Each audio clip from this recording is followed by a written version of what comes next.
آپ کو کہاں پسند آئے گا؟ دل بھر آیا، رو دھو کر چپ ہو رہی، رات جب سوئی تو سوئی ہوئی قسمت انگڑائی لے کر جاگ اٹھی۔ کیا دیکھتی ہے کہ سرحانے امت کے والی سرکار عالی وقار صلی اللہ تعالی علیہ وآلہ وسلم تشریف لائے ہیں۔ لبھائے مبارکہ کو جنبش ہوئی، رحمت کے پھول چڑھنے لگے، الفاظ کچھ یوں ترتیب پائے، مایوس کیوں ہوتی ہو؟ ہم نے تمہارا سلام سب سے پہلے قبول فرمایا ہے۔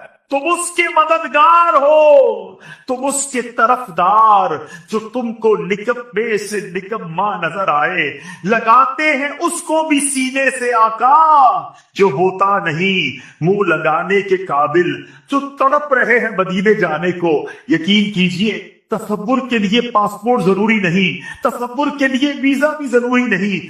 آؤ آج تصور میں اس مبارک محفل میں ہم بھی مدینے کا سفر اختیار کرتے ہیں۔ ظاہری عبادتوں میں، جسمانی عبادتوں میں سب سے مشکل کام کیا ہے؟ نماز پڑھنا۔ تو یہ دو اہم کام دیے گئے کہ صبر اور نماز سے مدد چاہو۔ اچھا، اب ہم دیکھتے ہیں کہ صبر اور نماز سے مدد ملتی کیسے ہے، اور سرکار دو عالم صلی اللہ تعالی علیہ وسلم کا اس میں کیا معمول تھا، اب ذرا سنیے گا۔ اب نبی پاک علیہ السلام پہ یہی معمول تھا۔ حضرت حذیفہ رضی اللہ تعالیٰ عنہ فرماتے ہیں نبی کریم علیہ السلام کو جب کوئی سخت مہم پیش آتی تو آپ علیہ السلام نماز میں مشغول ہو جاتے۔ جب میں خود اس آیت کی کچھ دنوں پہلے تیاری کر رہا تھا، پر ایک نیا باب آنکھوں کے سامنے کھلا کہ یقیناً جب ہم پرابلم میں آتے ہیں ہم دعا بھی کرتے ہیں، ہم لوگوں سے بھی کہتے ہیں، مگر کیا ڈائریکٹلی ہم نماز کی طرف جاتے ہیں؟ حالانکہ قرآن نے ہمیں پرابلمز کا سولوشن کیا دیا ہے کہ صبر اور نماز سے مدد چاہو۔ اب آگے چلیں، حضرت عمر فاروق کا بھی یہی عمل تھا کہ کوئی مشکل درپیش آتی تو آپ رضی اللہ تعالیٰ کو اگر کبھی اسلامی فوجوں کے آنے میں تاخیر پتہ چلتی، یعنی آپ چونکہ جنگوں کے لیے فوجوں کو روانہ کرتے تھے، بہت شاندار اسٹریٹجک پلانر تھے، تو اب جنگ پہنچ گئی اور ایکسپیکٹیشن یہ تھی کہ فلاں ٹائم کو واپس آ جائے گی۔ اس زمانے میں ٹیلی فون تو تھا نہیں، انٹرنیٹ تو تھا نہیں کہ لوکیشن شیئر ہو جائے گی یا کال آ جائے گی کہ سر ہم یہاں رکے ہوئے ہیں۔ ٹائم مل جاتا اور فوج واپس نہ آتی نا، تو آپ اب اس کو کیا کرتے کہ اب پتہ تو نہیں کیا ہوا ان کے ساتھ ساتھ خیریت سے آ جائیں، تو آپ نماز میں مشغول ہو جاتے، نماز کے لیے کھڑے ہو جاتے ہیں۔ اب کیا ہمارے ساتھ کبھی ایسا ہوتا ہے کہ ہمارا بچہ کہیں گیا ہے، اس کی خبر نہیں آ رہی، یا کوئی چیز ہماری آنی ہے ابھی تک پہنچی نہیں ہے، یا کوئی اچھی نیوز نہیں آ رہی ہے، تو ہم کیا اس کے لیے نماز کی طرف جاتے ہیں؟ کہ نبی پاک کا ہمیشہ معمول رہا۔ حضرت عبداللہ بن محمد حنفیہ رحمت اللہ تعالی علیہ فرماتے ہیں کہ میں اور میرے والد ایک انصاری رشتہ دار کے پاس عیادت کرنے گئے۔ جب نماز کا وقت ہوا تو انہوں نے اپنے اہل خانہ میں سے کسی کو پکارا کہ اے لڑکی، وضو کا پانی لے آؤ اور ہمارے لیے نماز میں راحت پہنچاؤ، نماز پڑھ کر میں راحت پاؤں، جلدی سے وضو کا پانی لے آؤ۔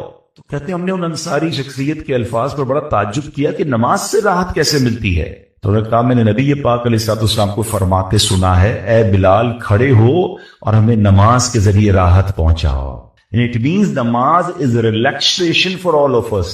نماز is the way to solve your problem. آپ کو جب کوئی پرابلم آئے نا، آپ اللہ کی بارگاہ میں نماز کے لیے کھڑے ہو جائیں۔ مکروہ وقت نہیں ہے، آپ نوافل پڑھنا شروع کر دیں۔ آپ دیکھیں نماز ہیلپ کرے گی آپ کی، نماز سے آپ کے لیے راحتیں ہو جائیں گی۔ آپ کی حضرت عبد الرحمن بن عوف کتنے بڑے صحابی ہیں رضی اللہ تعالیٰ، یہ وہ صحابی ہیں کہ جو عشرہ مبشرہ میں سے بھی ہیں، and he was billionaire on that time۔ سب سے امیر صحابہ میں جو نام آتے ہیں وہ حضرت عثمان غنی اور حضرت عبد الرحمن بن عوف رضی اللہ تعالیٰ کے نام آتے ہیں۔ آپ کا ایک بار بے ہوشی، غشی طاری ہوئی، انکانشیس ہو گیا، تو آپ کی والدہ نے کیا کیا؟ آپ کی والدہ، لوگ سمجھے کہ آپ کی جان نکل گئی ہے، آپ کی والدہ مسجد کی طرف چل پڑی تاکہ وہاں جا کے نماز پڑھیں اور اس سے مدد حاصل کریں۔ جب حضرت عبد الرحمن بن عوف کو ہوش آیا نا، تو لوگوں نے کہا کہ آپ کی طبیعت کیسی ہے؟ تو آپ نے کہا کیا مجھ پر غشی طاری ہو گئی تھی؟ تو کہا جی۔ تو کہتے ہیں بے شک میری بے ہوشی میں میرے پاس 2 فرشتے آئے اور کہنے لگے تم چلتے نہیں کہ ہم تمہیں خدا کی بارگاہ میں لے جائیں اور تمہارے بارے میں فیصلے لیے جائیں؟ دوسرے فرشتے نے کہا انہیں لوٹا دو، یہ ان افراد میں سے ہے جن کے لیے ان کی ماؤں کے پیٹ میں ہی سعادت مندی لکھ دی گئی تھی، اور ان قریب اللہ تعالیٰ ان کے ذریعے ان کی اولاد کو جب تک چاہے گا نفع دے گا۔ اس کے بعد آپ رضی اللہ تعالیٰ 1 مہینہ مزید زندہ رہے، اس کے بعد انتقال ہوا۔ تو پتہ چلا کہ آپ کی والدہ نے نماز پڑھی، اللہ سے مدد مانگی اور آپ کو اللہ نے ایک نئی زندگی عطا فرمائی.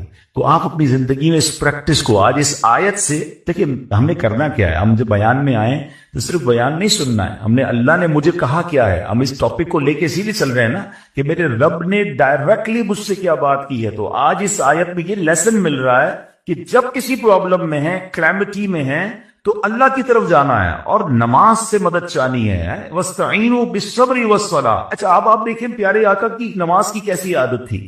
بادل گرجتے تھے، آندھی چلتی تھی، کسی بری خبر کی اطلاع آ رہی ہوتی تھی، نبی پاک نماز کی طرف چلے جاتے. اچھا مجھے بتائیں نماز استسقاء کیا ہے؟ بارش نہیں ہو رہی ہے، پیارے آقا نماز پڑھا رہے ہیں.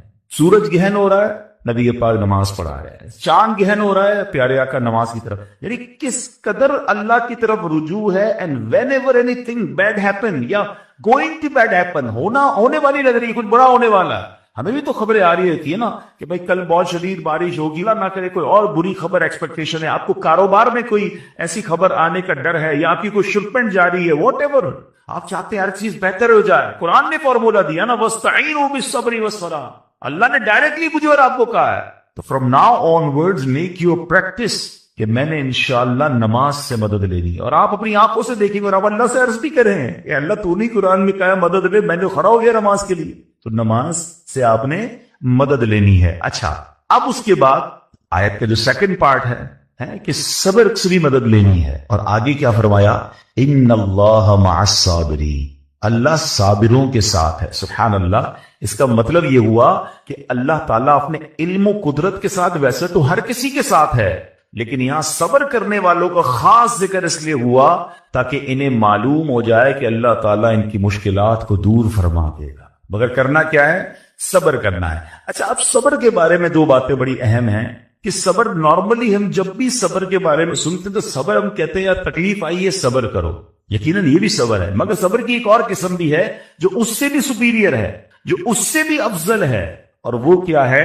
گناہ کے لیے دل چاہے، حرام کے لیے دل چاہے، نفسانی خواہشات برا کام کروانا چاہ رہی ہیں اور بندہ اس پر صبر کرے. یہ صبر جو ہے نا یہ شریعت کو اور محمود ہے اور بڑا افضل ہے کہ انسان کو جی چاہے کہ فلاں گناہ کرنا ہے مگر وہ اس پر صبر کرے. اور دوسرا صبر وہی ہے جو ہم جانتے ہیں کہ کوئی مصیبت آ جائے، کوئی آفت آ جائے، کوئی ہمارا اللہ نہ کرے کسی سے لڑائی ہو جائے، ہمارے ہمیں کوئی برا بلا کہے، ہم اسے معاف کر دیں، صبر کریں. یہ جسمانی تکلیف ہے، کاروبار میں پرابلم ہے، ہم اللہ کی رضا پر راضی رہیں.